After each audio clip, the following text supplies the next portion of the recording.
औज़ुबिल्लाहि मिनश्शैतानिर्रजीम बिस्मिल्लाहिर्रहमानिर्रहीम। Government upper primary school वरनौ तीसरी जमात के प्यारे बच्चों, अस्सलाम अलैकुम वरहमतुल्लाहि वबरकातुहू।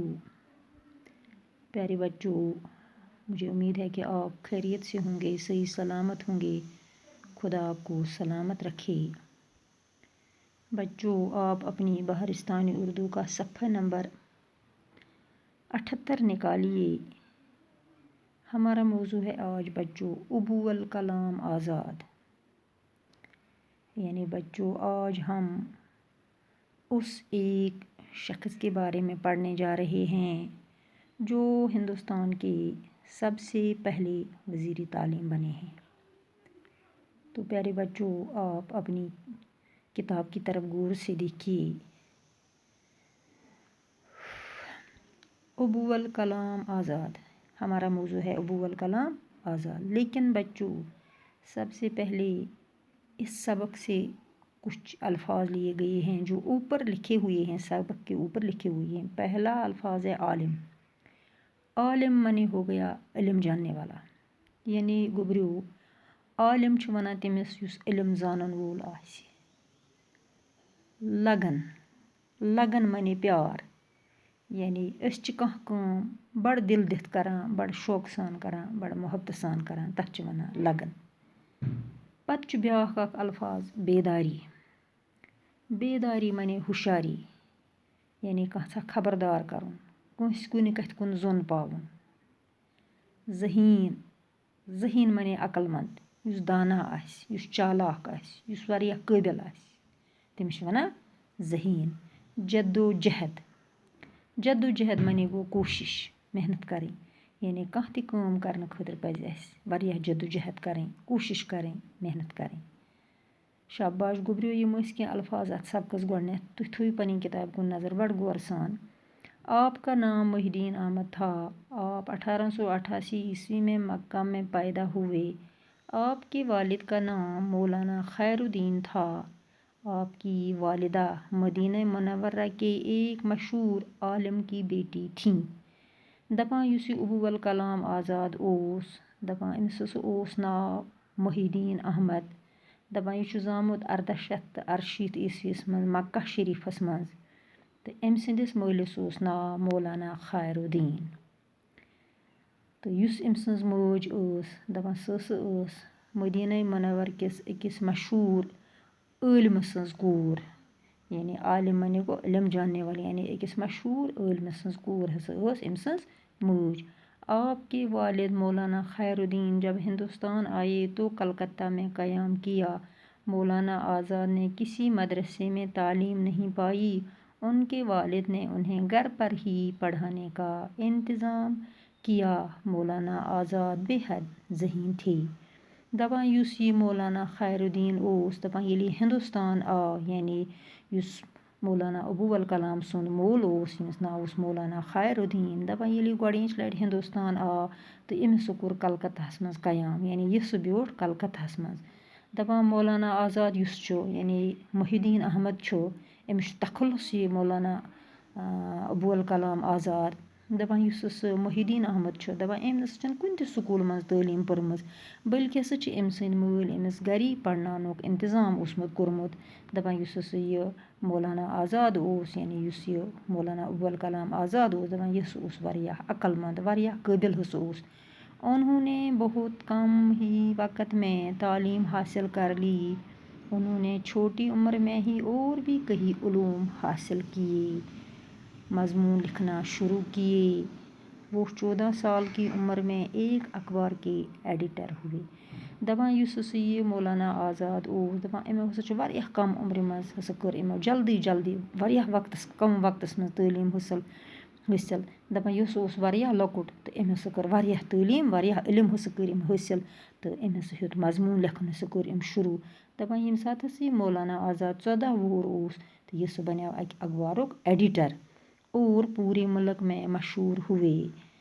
आपने कई अखबार निकाले और हिंदुस्तान के लोगों में बेदारी पैदा की। दपा ये अखबारुक एडिटर बन्याव। एडिटर छु वनान गोबरियो अखबार लेखन वलिस।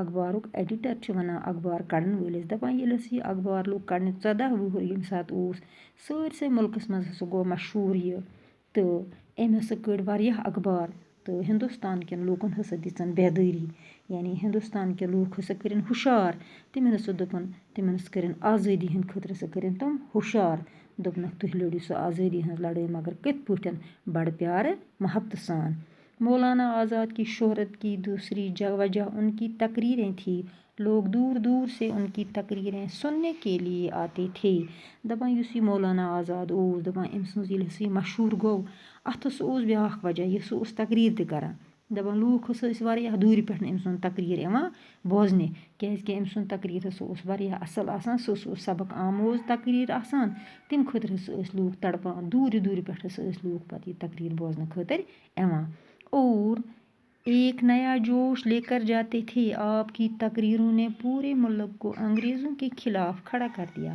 دَپان ییٚلہِ ہسا یِم لُکھ أمۍ سُنٛد یہِ تقریٖر بوٗزِتھ واپس ٲسۍ گژھان تِم ہسا ٲسۍ زبردست اکھ جوش ہٮ۪تھ واپس گژھان کہِ أسۍ کَرون پنُن مُلک آزاد تَمہِ آیہِ اوس کران مولانا آزاد تقریٖر تہٕ دَپان أمۍ ہسا کوٚر یُس ہسا أمۍ سٕنٛدۍ یِم تقریٖر ٲسۍ سورُے مُلک ہسا کوٚر أمۍ کھڑا انگریزن خلاف لڑٲے لڑنہٕ خٲطرٕ کٔمۍ مولانا عبدالکلام آزادن آپ انگریز کی حکومت کے سخت مخالف تھے آپ ہندوستان کی آزادی کے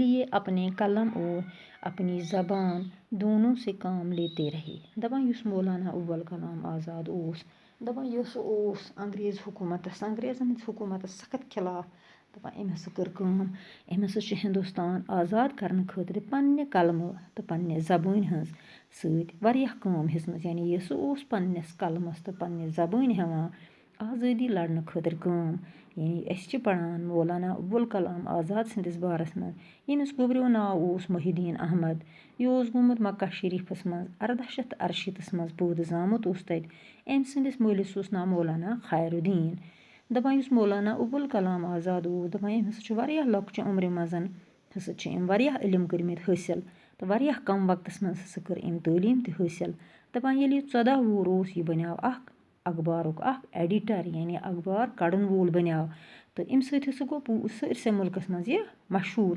تہٕ اخبار ہسا کٔڑۍ أمۍ واریاہ اخبار تہٕ یِم ہسا ہندوستانٕکۍ لوٗکھ ٲسۍ یِم تیٖتِس کالس انگریزن ہٕنٛدۍ غلام ٲسۍ یعنی یِم تَمہِ ساتہٕ انگریزن ماتحت ٲسۍ دَپان تِمن منٛز ہسا کٔر أمۍ اکھ بیدٲری پٲدٕ تہٕ سٲرسٕے مُلکس منٛز ہسا کوٚر أمۍ اکھ جوش پٲدٕ تہٕ لوٗکن ہسا دِژن یِہوٚے لوٗکن منٛز ہسا اوس یہِ تقریٖر کران بیٛاکھ اکھ وجہ اوس أمۍ سُنٛد مشہوٗر گژھنُک کہِ یہِ ہسا اوس تقریٖر کران واریاہ اصل أمۍ سُنٛد تقریٖر اوسمُت چھُ واریاہ سبق آموز آسان واریاہ چھِ تتھ منٛز نصیحت ٲسمٕژ آسان دَپان أمۍ ہسا کٔرۍ لوٗکھ بیدار کہِ أسۍ ہسا لڑو پنُن مُلک آزاد کرنہٕ خٲطرٕ اکھ پُرامن لڑٲے تہٕ کٔرِنۍ ہندوستانٕکۍ لوٗکھ انگریزن خلاف کھڑا یُس یہِ مولانا آزاد اوس گوٚبریوٚو دَپان یہِ چھُ اوسمُت اکھ بوٚڑ بار عٲلِم تہٕ اکھ بوٚڑ بار ادیٖب تہِ دَپان اَتھ سۭتۍ چھُ اوسمُت اکھ سیٲسی رہنما تہِ یہِ تہٕ دَپان یہِ مولانا عبدالکلام چھُ ہندوستانُک گۄڈنیُک وزیٖرِ تعلیٖم یعنی گۄڈنیُک چھُ ییٚتہِ ہندوستانس منٛز وزیٖرِ تعلیٖم یُس اوس گۄڈنٮ۪تھ بناونہٕ آمُت سُہ اوس مولانا عبدالکلام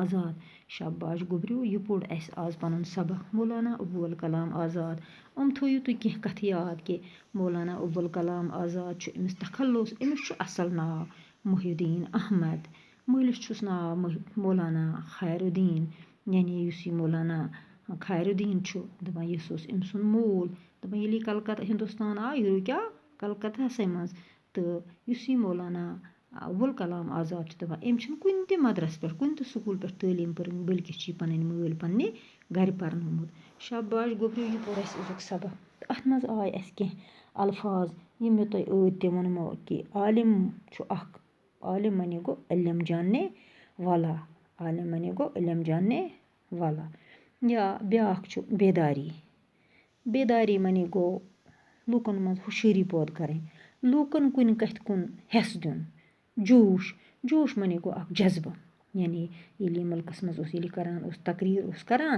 دَپان یِم أمۍ سُنٛد تقریٖر ٲسۍ بوزان تِمن ہسا اوس جذبہٕ یِوان تِم ٲسۍ دَپان نہ اَسہِ ہسا پَزِ انگریزن خلاف یہِ لڑٲے لڑٕنۍ تاکہِ پنُن مُلک کرون أسۍ انگریزن نِش آزاد پتہٕ چھُ بیٛاکھ اکھ لفظ اکھ اتھ منٛز شہرت مولانا آزاد کی شہرت معنی گوٚو مشہوٗر گژھُن यानी أمۍ سُنٛد مشہوٗر گژھنُک بیٛاکھ وجہ اوس أمۍ سٕنٛدۍ تقریٖر شاباش گوٚبریو یہِ پوٚر اَسہِ آز پَنُن سبق اَمہِ برٛونٛہہ کُن پَرو أسۍ باقی صُبحٲے اِنشاء اللہ باقی وَسلام خدا حافِظ